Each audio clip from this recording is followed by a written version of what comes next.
From Lumding junction. আমরা Kanchenjunga express ধরে, মানে যেটা শিলচর যায়, শিয়ালদা থেকে ধরেছিলাম, এসে নামলাম লামডিং জাংশনে। এখন এই যে ডেমো ট্রেনটা দাঁড়িয়ে আছে, এই ট্রেনে উঠে আমরা চলে যাব ডিমাপুর। ভারতের মতো বৈচিত্র্যপূর্ণ দেশ পৃথিবীর মানচিত্রে খুব কমই আছে। এই দেশের কোনায় কোনায় ছড়িয়ে বিস্ময়। এমনই এক বৈচিত্র্যপূর্ণ অংশ হল ভারতের উত্তর পূর্বের নাগাল্যান্ড। যে রাজ্যটির উত্তরে রয়েছে অরুণাচল প্রদেশ, পশ্চিমে আসাম, দক্ষিণে মণিপুর এবং পূর্বে মায়ানমার।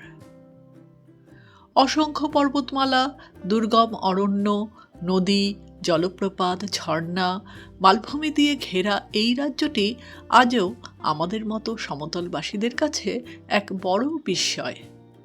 আর সেই বৈচিত্র্যের সন্ধানে আমরা 14 জনের একটি দল বেরিয়ে পড়েছিলাম 2025 সালের ডিসেম্বর মাসের 3 তারিখে। এখানে একটি গুরুত্বপূর্ণ তথ্য জানিয়ে রাখি। নাগাল্যান্ড ভ্রমণের জন্য লাগবে ইনার লাইন পারমিট, যেটা আপনাকে আগে থেকেই করিয়ে আনতে হবে।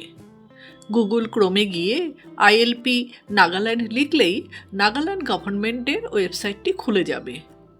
এরপর ফর্মগুলি ফিল আপ করে অনলাইন ফিস 200 টাকা জমা করলেই আইএলপি ইস্যু হয়ে যাবে, যার মেয়াদ থাকবে 30 দিন।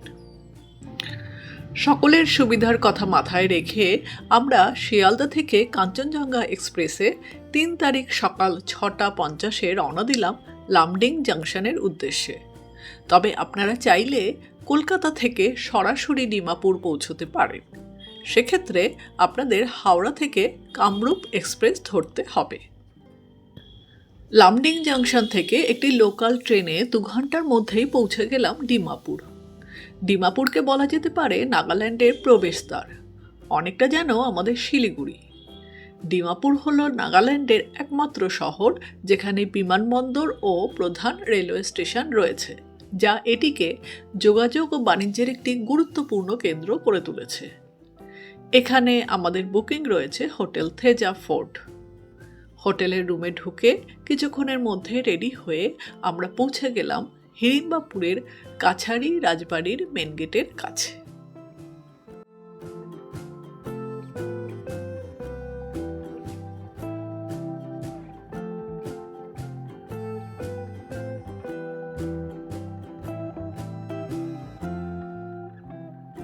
এখন রয়েছি কাছারি রাজবাড়ির ধ্বংসস্তূপের সামনে। ডিমাপুর কাছারি রাজবাড়ি হল ডিমাসা কাছারি রাজাদের প্রাচীন রাজধানীর ভবন ও স্মৃতিচিহ্নের ধ্বংসাবশেষ, যা বর্তমানে একটি গুরুত্বপূর্ণ ইতিহাস ও পর্যটন কেন্দ্র রূপে পরিচিত। ইতিহাসের তথ্য অনুযায়ী ডিমাসা কাছারি রাজবংশ 1300 খ্রিস্টাব্দের আগে তৈরি। বলা যেতে পারে ডিমাসা কাছারি রাজবংশ থেকেই ডিমাপুর কথাটি এসেছে। ডিমাপুর শব্দটির অর্থ মহান নদীর নগরী। কাছারি ভাষায় দি মানে নদী, মা অর্থে বড় এবং পুর মানে শহর বা জনপদ। ধানসিঁড়ি নদীর তীরে অবস্থিত হওয়ার কারণেই এর অর্থ বড় নদীর শহর বা মহানদীর শহর। ত্রয়োদশ শতাব্দীতে শহরটি ছিল ডিমাপুর রাজ্যের রাজধানী।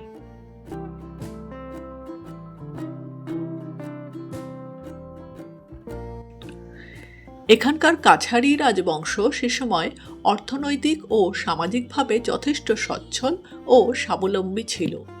সে কারণে বারে বারেই অহোম রাজবংশ দ্বারা তাদের আক্রান্ত হতে হয়। বেশ কয়েকবার অহোম রাজারা হেরে গেলেও 1531 খ্রিস্টাব্দে যুদ্ধে অহোমরা জিতে যায় এবং ডিমাপুর দখল করে নেয়।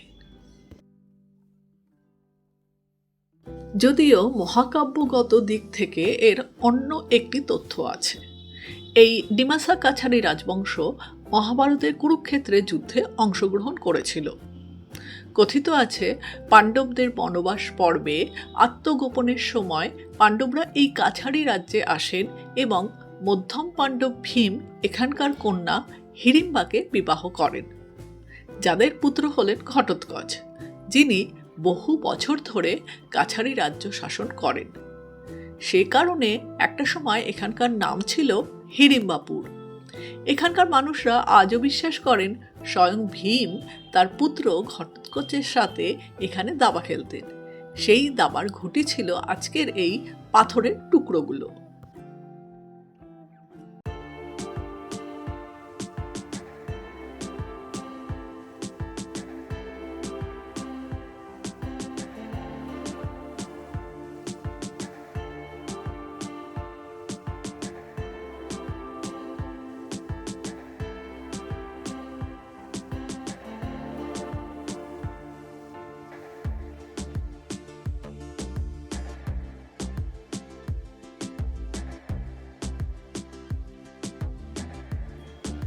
ডিমাপুরের স্টেশন রোডের পাশে ওয়েলফোর্ড রোডের কাছে এই বিশাল পার্কের মধ্যে এই কাছারি বাড়ির ভগ্ন স্থাপত্যে উপজাতীয় শিল্প আর প্রাকৃতিক উপাদানের প্রভাব স্পষ্ট। কোনো জাঁকজমক নয়, বরং স্থায়ী, মজবুত আর প্রকৃতির সাথে মিলেমিশে থাকা এক নির্মাণ শৈলী। এই ইতিহাসের মাঝে হাঁটতে হাঁটতে মনে হয় অতীতে এখানে রাজনৈতিক ভিত্তি শুধু নয়, শিল্প সংস্কৃতি চর্চারও কেন্দ্র ছিল।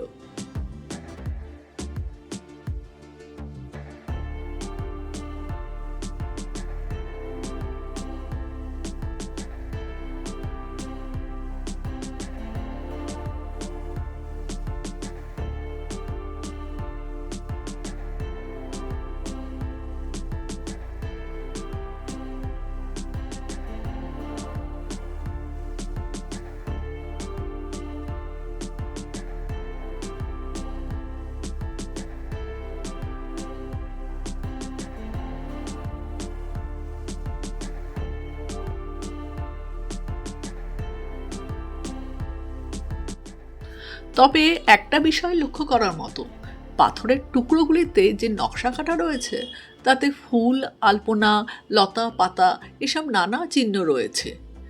নেই কোনো দেবদেবীর মূর্তি।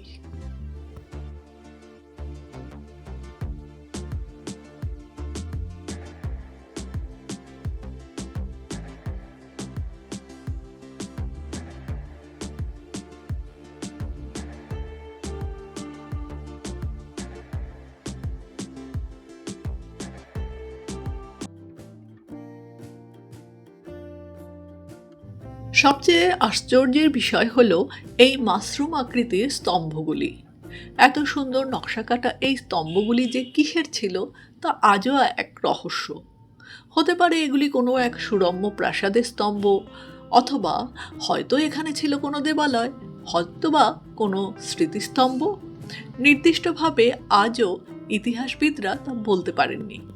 তবে স্থানীয়দের বিশ্বাস এই পাথরের টুকরোগুলি হলো দাবার এক একটি ঘুঁটি, যেগুলি ছিল অহোম রাজাদের অত্যন্ত প্রিয়। সেই সময়কার জয়ী অহোম রাজারা ভীষণভাবেই দাবা খেলায় পারদর্শী ছিলেন, তাই তিনি রাজবাড়ির বিভিন্ন অংশে দাবার গুটির অংশবিশেষ স্থাপত্য করে রেখেছিলেন, যেগুলি আবার মনোলিথিক, অর্থাৎ একটি গোটা পাথরের তৈরি। আপনি যদি ইতিহাস প্রেমী হন তবে অবশ্যই নাগাল্যান্ড বেড়াতে এলে বা ডিমাপুরে এলে ঘুরে যাবেন এখানে। ইতিহাস ও মহাকাব্যের সংমিশ্রণে তৈরি এই প্রত্নস্থলটি আপনাকে মুগ্ধ করবেই। আজকের ভিডিও কেমন লাগলো জানাতে ভুলবেন না। ভালো লাগলে অবশ্যই লাইক, শেয়ার ও সাবস্ক্রাইব করে পাশে থাকবেন। নাগাল্যান্ড ভ্রমণের নতুন পর্ব নিয়ে হাজির হব খুব শিগগিরই। সবাই ভালো থাকবেন। ধন্যবাদ।